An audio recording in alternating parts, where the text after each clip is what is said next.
どうも、日本語で喋りましょうの岡戸です。このポッドキャストではナチュラルな日本語でいろんなテーマについて話しています。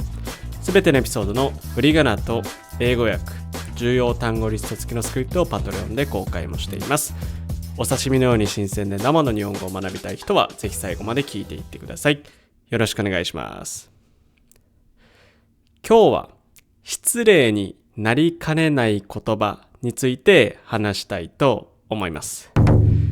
日本語ってすごい繊細な言葉ですよね。同じ意味でも言い方がちょっと変わるだけで印象もガラッと変わることってよくありますよね。今日は日常の中で、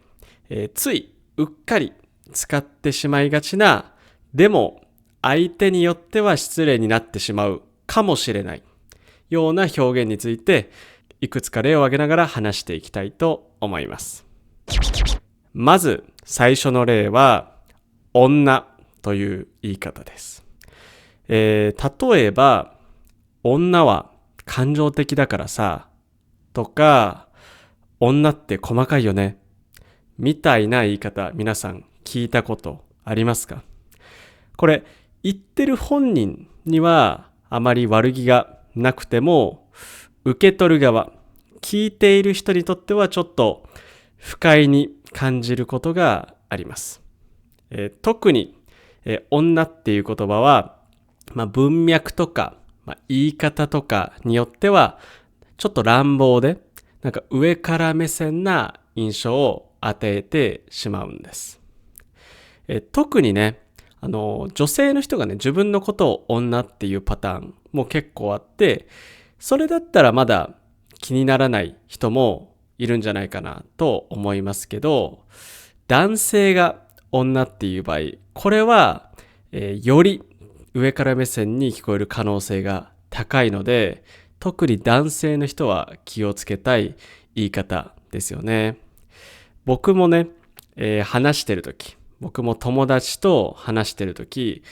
ついポロって言ってしまったことがあると思います。なので、普段からちょっと気をつけなきゃいけない言葉の一つだと思います。で、もちろんね、女っていう言葉は、代わりの言葉もあります。なので、女ってそのまま言うんじゃなくて、女性っていう言葉を使った方がもっと丁寧でニュートラルな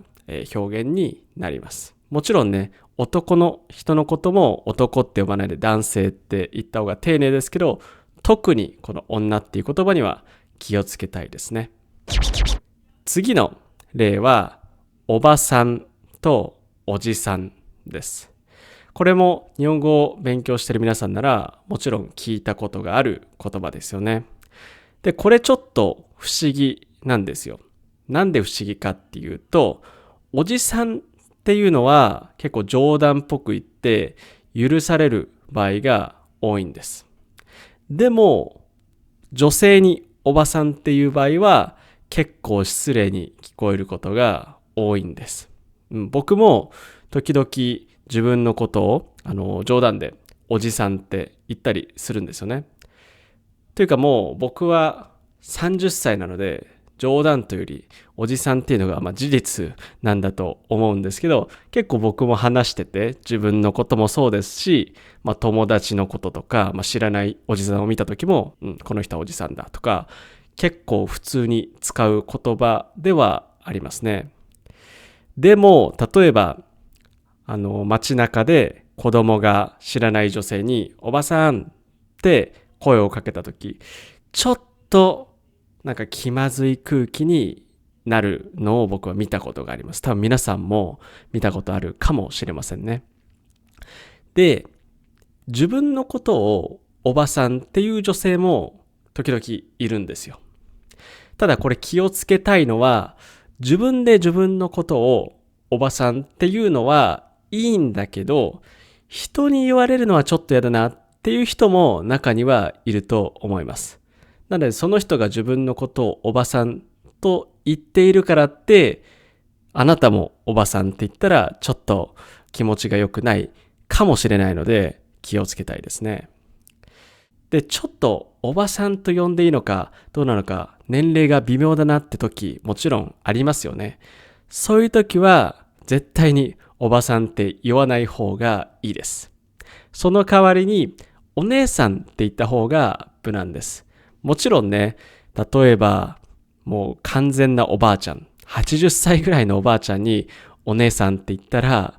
冗談と思われるかもしれないですけど、もっと下のね、例えば30歳、40歳とか50歳の方に話すときは、おばさんっていうよりお姉さんって言った方が相手は気持ちよく話を聞けるんじゃないかなと思います。なので、おばさんのような年齢を感じさせる言葉っていうのは、普段話している時に特に気をつけた方がいい言葉の中の一つです。で、他にもちょっとした言い回しの違いでかなりニュアンスが違うことがあるので、これも気をつけたいです。例えば、彼女が晩ご飯何食べたいって聞いた時に、唐揚げでいいよっていうのと、唐揚げがいいなっていうのでは伝わるニュアンスが全然違います。で、ポイントは唐揚げがっていうのと唐揚げでいいよっていうこの違いです。で、一つ目の唐揚げでいいっていうのはどんなニュアンスがあるかというと、最低限合格とか、妥協しているみたいな感じが出てしまいます。なので、つまりどういうことかというと、他にもっと食べたいものがあるんだけど、それでもいいよとか、それで我慢するよみたいな感じに聞こえます。なので、本当は食べたくないけど我慢しているみたいな印象になります。なので、もし本当に唐揚げが食べたいんだったら、唐揚げがいいって言った方がいいです。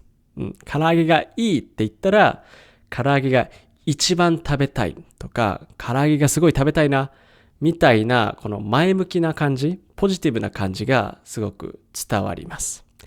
なので、作る側もすごく聞いていて気持ちがいいですよね。あんまり食べたくない人に料理するのってめんどくさいし、なんで私が作らなきゃいけないのって思いますよね。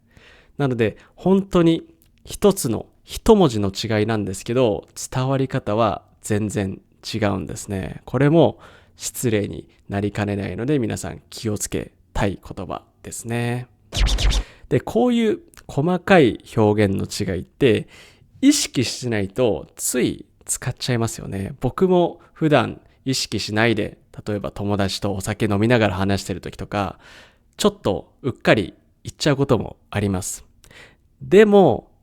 そのちょっとの工夫で相手への印象がすごく変わりますよね。大きく変わりますよね。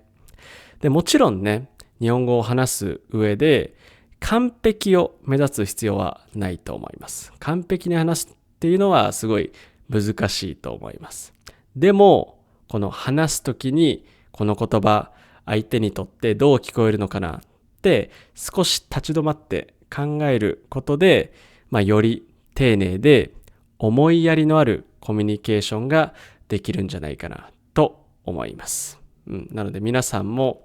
間違いは絶対あります。日本語を勉強していて、日本語を話すときに絶対間違えてしまうことはあるけども、話す前にちょっと考えて、これは相手にどう伝わるのかっていうのを意識してぜひ話してみてください。はい。ということで今日は失礼になりかねない言葉について話してみました。皆さんは普段話すときに細かい表現の違いとか意識してますか？ぜひコメント欄で教えてください。それから今日の話を聞いて少しでも面白いと思ったら、ポッドキャストのフォロー、YouTube の高評価とチャンネル登録、ぜひよろしくお願いします。それじゃあ最後まで日本語で喋りましょう。聞いてくれてありがとうございます。今日話した内容の振り仮名と英語訳、重要単語リスト付きのスクリプトを読みたい人は、リンクに載っているパトレオンのサイトをぜひチェックしてみてください。そこで話してほしいテーマもリクエストできるので、どしどしメッセージ送ってください。それでは皆さん、さようなら。この番組はご覧のスポンサーの提供でお送りしました。